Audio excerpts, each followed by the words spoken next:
Good morning, good afternoon, or good evening, depending on where you are, and welcome to today's session, Identity and Access Management in Clark County, Nevada, produced by Government Technology in cooperation with CA Technologies.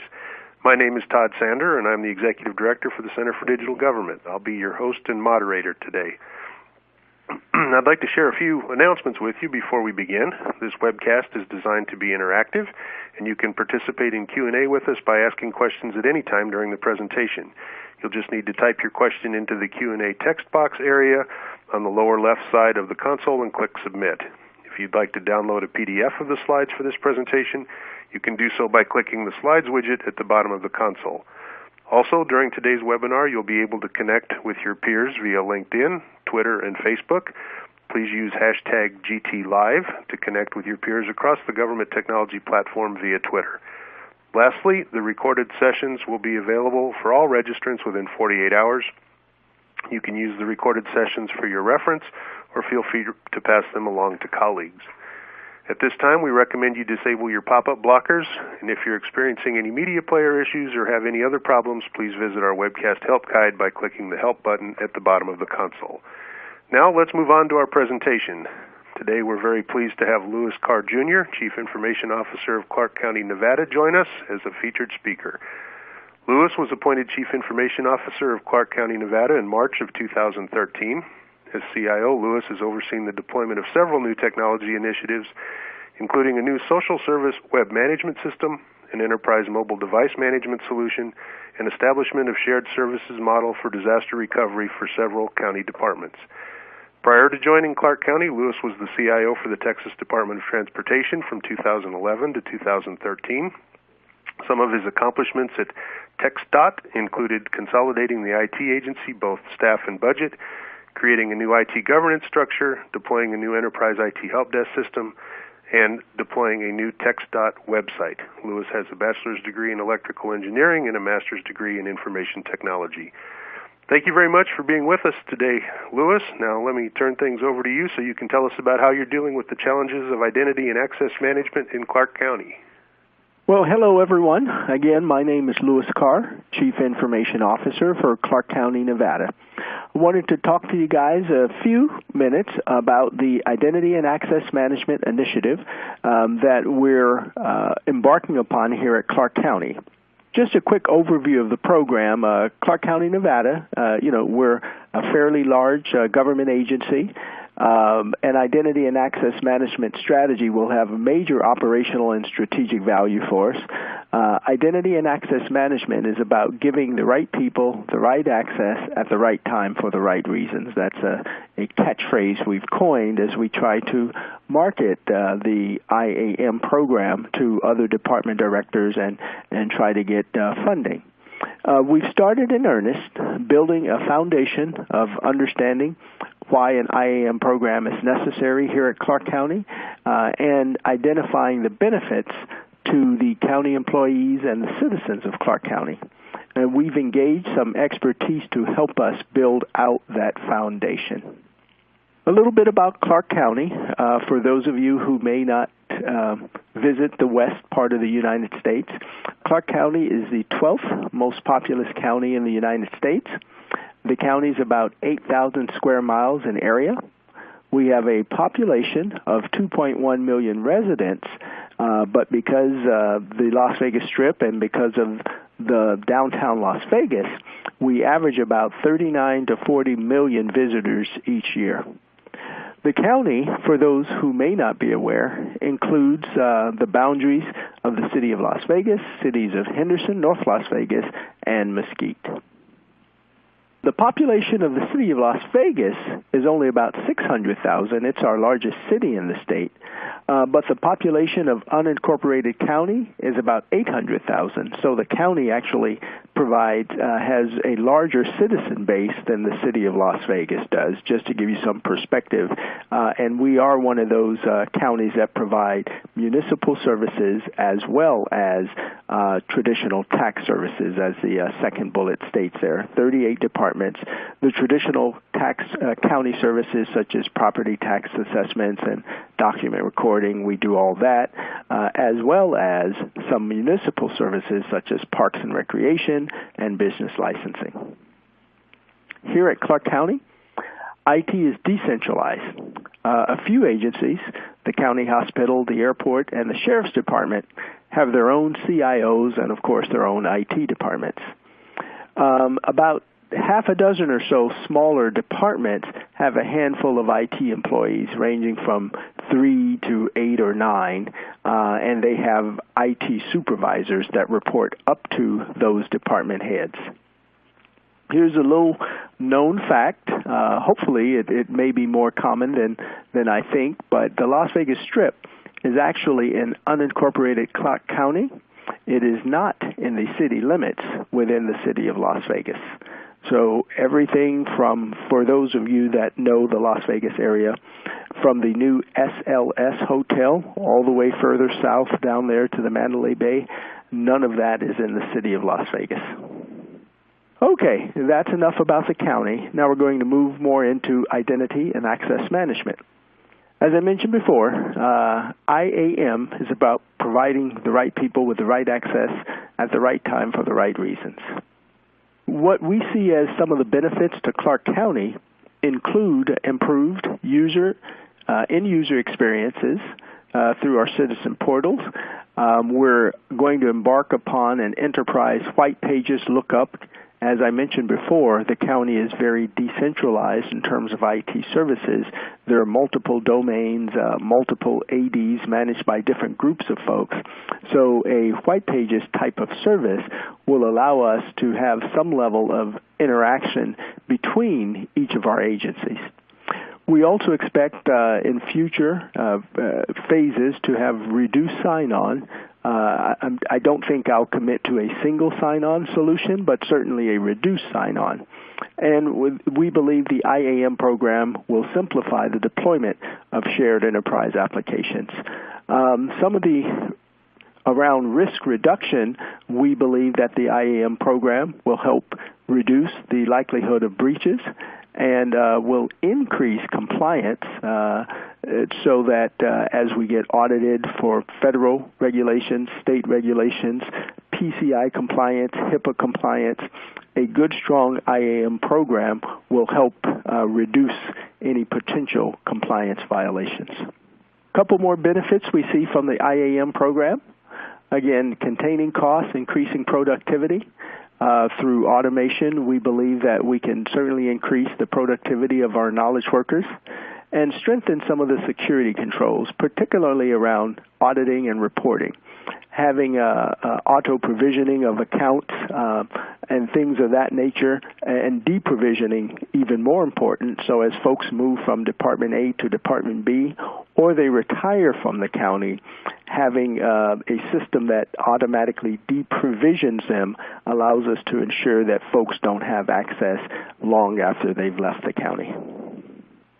Some of our progress to date. We've worked with a consultant to help us lay the foundation for the Identity and Access Management program.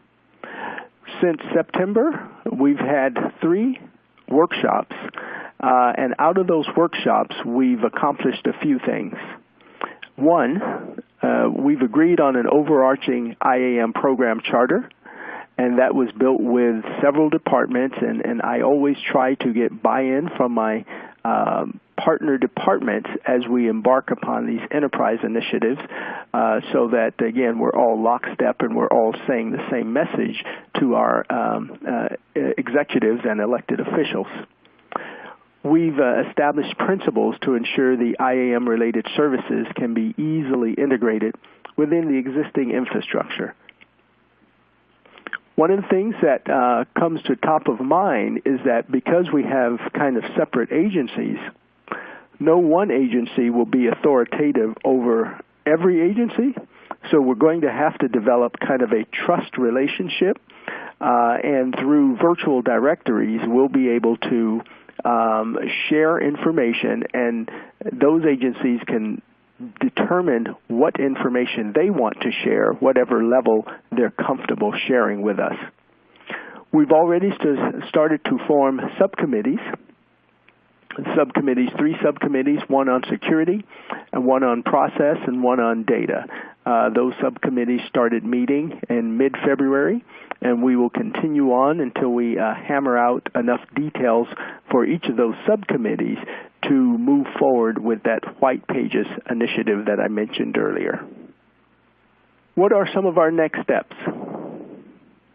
Since we have distributed IT, as I mentioned a few minutes ago, socializing to departments and other agencies that they will retain the authority to manage their owners, to manage and own their users and contractors. That's one of the key initiatives here, one of the key takeaways. As I talk to department heads and as the subcommittee team members do presentations, we want to make sure that the department heads and the other IT leaders understand that we are not trying to be big brother and take over what they're doing. We just want to create a framework that allows us all to share whatever information, whatever level of information they want to share with us. That's one of the key things here in Clark County. Another next step includes continuing to build the enterprise IAM program by socializing the charter with the other CIOs, as I mentioned, the CIO of the county airport, the county hospital, the county sheriff's office, socializing with the business value of IAM-related services to all department heads. In other words, addressing what's in it for them. Why should they expend time to promote this initiative? What do they get out of it? And the third point here is to ensure participation by all departments and agencies through a steering committee. In other words, everyone gets a voice in how this will be architected and how it will be built, and the priorities that we set up for the different phases. I want to be very engaging and collaborative with this technology. Couple of more points here. As we continue to move forward, we're going to refine, update, and optimize our policies, processes, and procedures. Again, we had a first cut of our policies and processes. The vendor that we hired to help us facilitate the workshops, they gave us some policies to get started, where the subcommittees are redefining those policies, improving those policies. We're going to socialize those policies to different knowledge workers and managers and supervisors to make sure that they're appropriate for our environment. And we're going to start looking at technology here soon.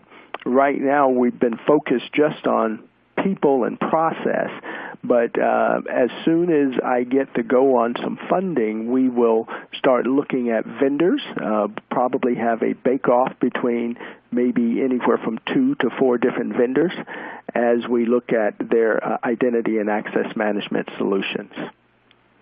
One of the other things that I want to establish here at Clark County and to continue to build upon is establishing a culture of continuous service improvement. So the Identity and Access Management Program, we call it a program as opposed to a project because it doesn't end. It's continuous, and we need to continually look at what we're doing, how we're doing it, ask ourselves, is this the best way of doing it? And if it's not, be open to adjusting for improvements. Couple of what we've defined as critical success factors to this program. As with any project or program, executive sponsorship is crucial. From myself, the director of ERP, the comptroller, the county's comptroller, the HR director, the county's chief administrative officer, and of course, the county's chief financial officer. Having that executive level sponsorship will be crucial as we move forward and making sure that everyone understands the benefits, and occasionally having that sponsorship and leadership that tells folks this has to be done. The second item there is collaboration, cooperation across all departments and agencies. I've talked about that a couple of times. The program has to be collaborative because we do have multiple IT teams, and no one IT team controls everything. Then we have to collaborate on this. The third bullet there is aligning our IAM services with other key enterprise initiatives, including our constituent portal, that's our citizen-facing CRM solution, employee onboarding and decommissioning. We want to automate as much of that. We have some enterprise-level systems around business licensing, inspections, and permitting, getting some integration with the IAM program there.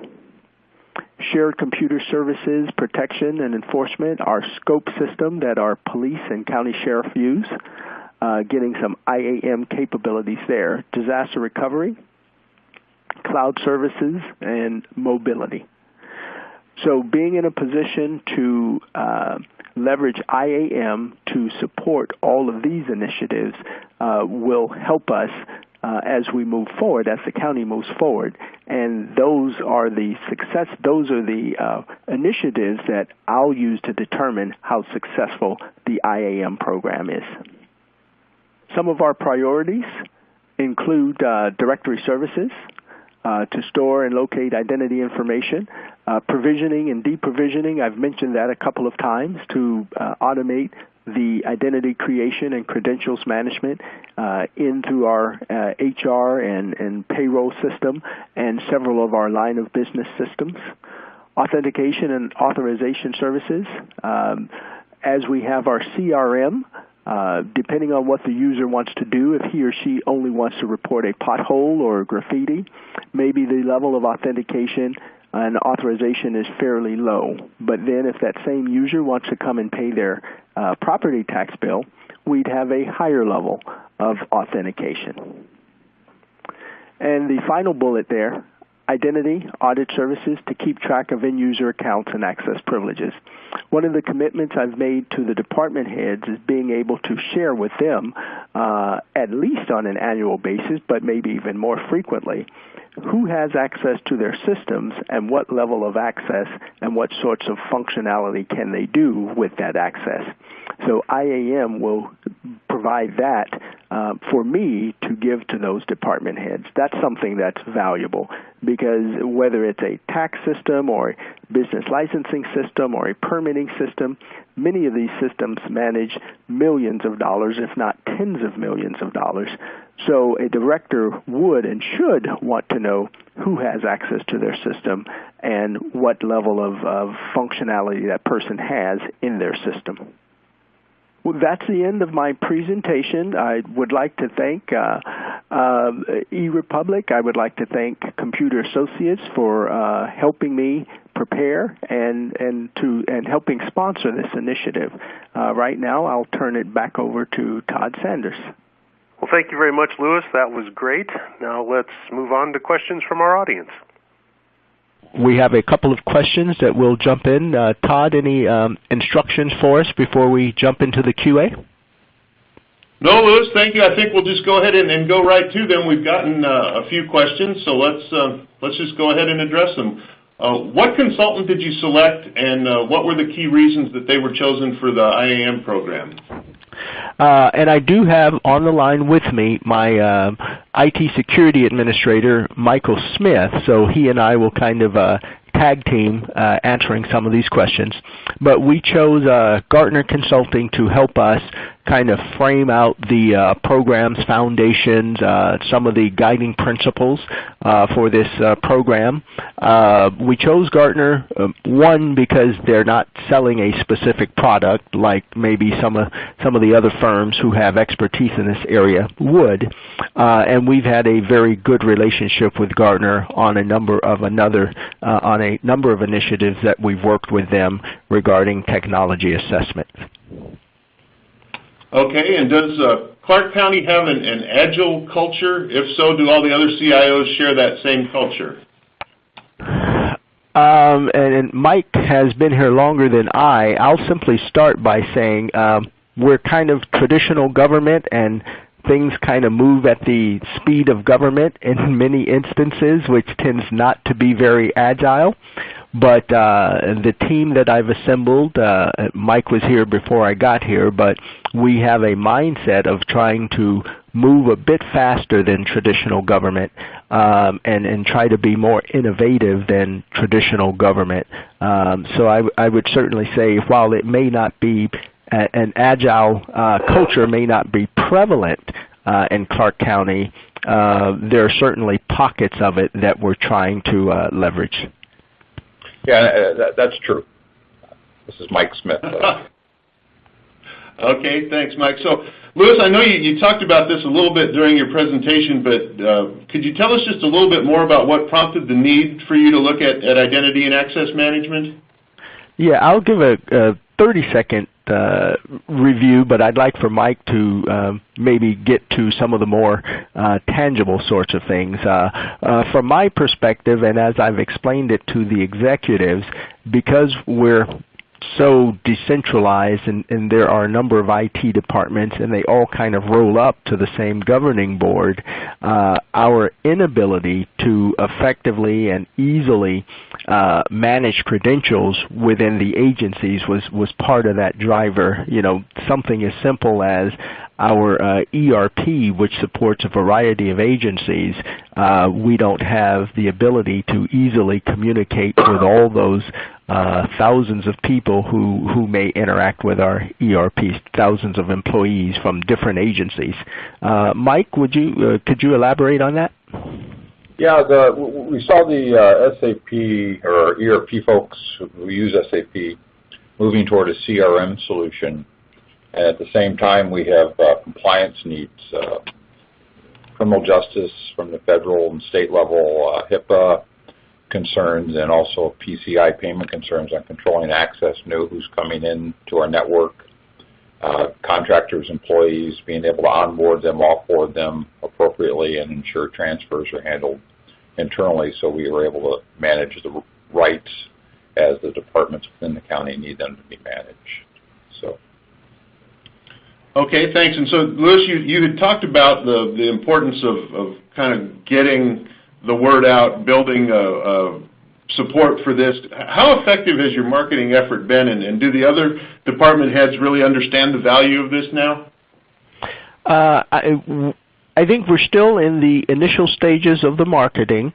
I think it has been reasonably effective in that we have a number of departments, including the ERP team, HR, comptroller, and a couple of the other departments that have IT staff are all on board as we've started to develop teams to flush out initial procedures, initial workflow on how to improve the flow of information between systems. We've gotten some great support from the executives and from the department heads. So I'd say while the marketing and the socialization is still kind of in its infancy, I think we've laid a good foundation and have some good support in Clark County. Mike, do you want to elaborate on that?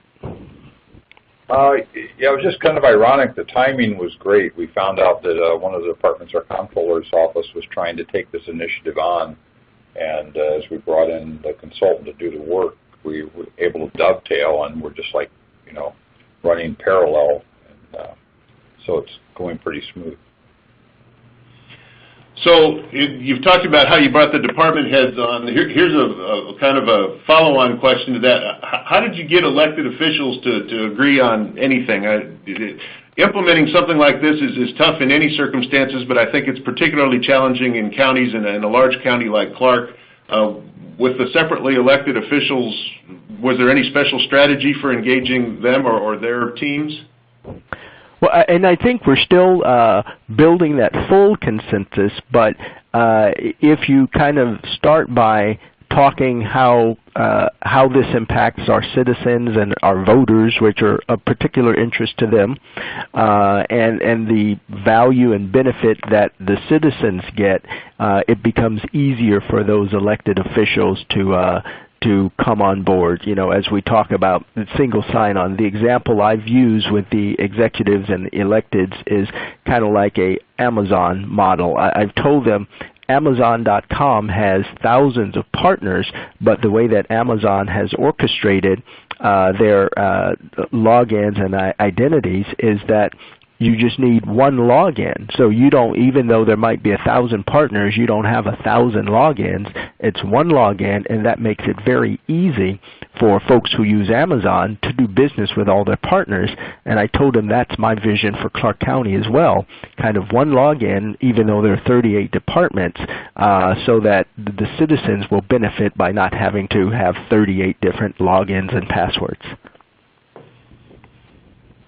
Okay, here's a question, and you can probably guess where the region it comes from by the way the question is formed. It says, do y'all have an app development team, and what do they primarily work on? How do you have a specific team for app development, and how did they play or figure into this? We do, organizationally, we do have a team. There's about 70 employees in the app development division. There are two divisions. The technical services, they handle the network and servers and desktop support, then app development. So I have about 70 or so people in the app development team. And we're working on a variety of systems for those 38 departments. But we've also started to focus and train our app dev employees on writing better, more secure code. Mike Smith, my CISO, brought that to the table. So the last couple of years, we've had our app development team go through training on how to build better and more secure applications, which I think is kind of forward-thinking, because a lot of folks will say they know how to program, but when you put something out on the Internet, how difficult is it for hackers to break into? And we want our software to be secure to help protect our environment, which is kind of another component of our overall security strategy. Okay, thank you. You talked about engaging and involving consultants in all of this. How did that balance work? How did you decide kind of what the consultants did and what your staff did? And was the staff that was assigned to this, was that a full-time assignment for them, or did it fall under the usual additional duties provision of public sector employees? And it's still evolving, but we wanted the consultant because they had the experience. I think we have the expertise as well, but they certainly have the experience on how organizations have kind of formulated an IAM program, built project teams, built the first phase goals and deliverables, grabbed some of the low-hanging fruit. So we needed the consultant to help us kind of crystallize those thoughts and ideas. Then we started to develop some of our own teams here. I have committed one of my senior business analysts / project managers to continue to move this initiative forward. But even for her, it's still a part-time responsibility for her because she's managing a couple of other projects as well. And then the team members from within IT, from ERP, from some of the other decentralized IT departments, they've committed to probably 15, 20 hours per month sort of thing. I do have a request in for a capital budget to really accelerate this project moving forward. I hope to get an affirmative answer on that capital budget request probably in the May or June timeframe. Okay, so now that you've got some experience with this under your belt, what were kind of the one or two largest obstacles that you ran into that you had to overcome? Mike, would you like to take that? Timing is everything, and we haven't had too many obstacles in this. It seems like because of the CRM project was moving forward, we found out that our comptroller was very interested in starting to manage onboarding, offboarding, and transfer of employees. We just happened to hit it at the right time, and we've got full cooperation. I've been with the county about 17 years now. I have seen times when there's not full cooperation, but Lewis's direction and request to move forward with this to work with CRM really came at the right time. So we have a great. It was a facilitated session. It was a gap-based thing, and the consultant led us down the path the right way. So we're working pretty good together. Well, that sounds great. You guys are apparently doing a great job and have built a really successful organizational structure there. Just as we kind of come up toward the end here, can you just maybe recap for us a little bit how Virtual Directory is really going to benefit Clark County? Sure. And Mike, I'll let you handle that one as well. The Virtual Directory is going to allow us to, we're an interesting county government in that we have 7 elected officials and we have other special districts. So we're actually got to work through some politics, but we're going to be able to get everybody into one Virtual Directory so people can just pick up the phone and call each other or be able to look up their phone number. And then with that, most of those special districts and the county departments use our SAP application for payroll. So we're actually going to be able to go in, identify a person one time from that point on and until forevermore. We'll know who they are based on a globally unique identifier, and then we can build out onboarding and offboarding processes based on that GUID and track that person and make sure we give the correct access and terminate the access as needed. So we got maybe time for one more here. You know, you're pretty well into this. It seems to be going well. You've highlighted that for us. If you were going to start fresh today knowing what you know now, is there anything that you would do differently, or is there any advice you kind of want to leave with our listening audience as they maybe contemplate moving in this direction? And this is Louis again. I think we took our time intentionally. And I don't think we made any missteps. We did a good job of reaching out to the decentralized IT folks.